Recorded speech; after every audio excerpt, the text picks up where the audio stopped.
கர்த்தருடைய பரிசுத்தமுள்ள நாமத்திற்கு ஸ்தோத்திரம். இன்றைய நாளின் கர்த்தருடைய வார்த்தையாக ஆமோஸ் தீர்க்க தரிசன புஸ்தகம் 9வது அதிகாரம் 8வது வசனம்.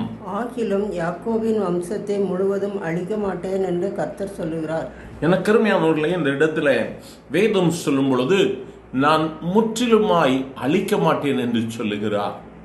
எனக்கு அருமையானவர்களே, பலவிதமான காரியங்களில் என் வாழ்க்கை அழிக்கப்பட்டு கொண்டிருக்கிறது, என்னுடைய ஆஸ்தி அழிக்கப்பட்டு கொண்டிருக்கிறது, என்னுடைய நன்மைகள் அழிக்கப்படுகிறது என்று சொல்லி பல விதங்களிலே நீங்கள் கலங்கி போய் இந்த வார்த்தைகளை கேட்டுக்கொண்டிருப்பீர்களானால், இந்த நாளிலும் கர்த்தர் சொல்லுகிறார், யாக்கோபே பயப்படாதே, நீ முழுவதுமாய் அழிக்கப்படுவதில்லை.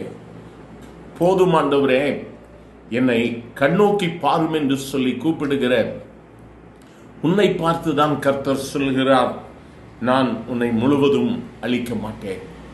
அவருடைய கரம் உனக்கு நன்மை செய்யும்படியா இந்த நாளிலே உன் அருகில் வந்திருக்கிறது.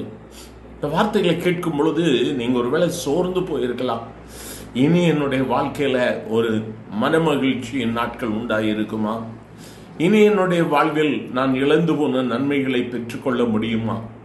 காரணம் இல்லாதபடிக்கு என்னுடைய வாழ்வில் காயங்கள் ஏற்பட்டு விட்டதே, காரணம் இல்லாதபடிக்கு என்னுடைய பொருளாதாரத்தில் சரிவு, என்னுடைய வேலையை நான் இழந்து போய் விட்டேன் என்று சொல்லி பல விதங்களில் நீங்கள் கலங்கி போயிருப்பீர்களானால், எனக்கு அருமையான தேவ பிள்ளையை கர்த்தர் உங்களை பார்த்து தான் சொல்லுகிறார், யாக்கோபே நான் உன்னை அழிக்க மாட்டேன், நான் உன்னை அழிக்க மாட்டேன் என்று சொல்லுகிற கர்த்தர் சொல்கிறார், தாவீதின் கூடாரத்தை நான் திரும்பவும் எடுப்பிக்க பண்ணுவேன், அதனுடைய திறப்புகளை அடைத்து பாழாய் போனதை சீர்படுத்தி பூர்வ நாட்களில் இருந்தது போல அதை ஸ்தாபிப்பேன் என்று இதை செய்கிற கர்த்தர் சொல்லுகிறார் என்று சொல்லி அதே அதிகாரத்தில் நீங்கள் வாசிக்க முடியும்.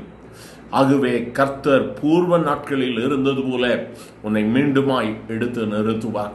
நீ இழந்து போன மேன்மை, இழந்து போன எல்லாவற்றையும் கர்த்தர் உனக்கு இரட்டிப்பாக்க கொடுப்பார். தெய்வ சமூகத்தில் காத்திருக்க ஆரம்பிப்பியாம்.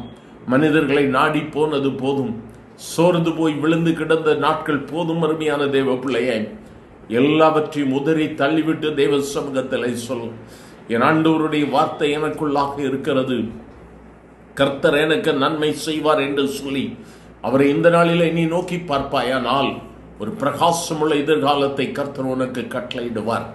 அவரை நோக்கி பார்க்கலாமா? எங்கள் அன்பின் ஆண்டவரே, ஆசீர்வதிக்கப்பட்ட இந்த காலை வேளைக்காக நன்றியப்பா. பலவிதமான வாழ்க்கையின் சரிவுகள், அழிவுகளின் மத்தியிலே யார் எனக்கு உதவி செய்வார்கள் என்று சொல்லி கலங்கி போய் இந்த வார்த்தைகளை கேட்கிற உம்முடைய பிள்ளைகளை நீர் மீண்டுமாய் எடுத்து நிறுத்த போகிற தெய்வர்க்காய் ஸ்தோத்திரம் ஆண்டவரே. பூர்வ நாட்களில் இருந்தது போல கர்த்தர் அவர்களை புதுப்பிக்கிற தெய்வர்க்காய் ஸ்தோத்திரம். அவர்களை சுற்றி இருக்கிறவர்கள் புரிந்து கொள்வார்கள், இவர்கள் இயேசுவை ஆராதிக்கிறவர்கள் என்பதை. கர்த்தர் அப்படியே செய்து உம்முடைய நாமத்தை மகிமைப்படுத்தும்.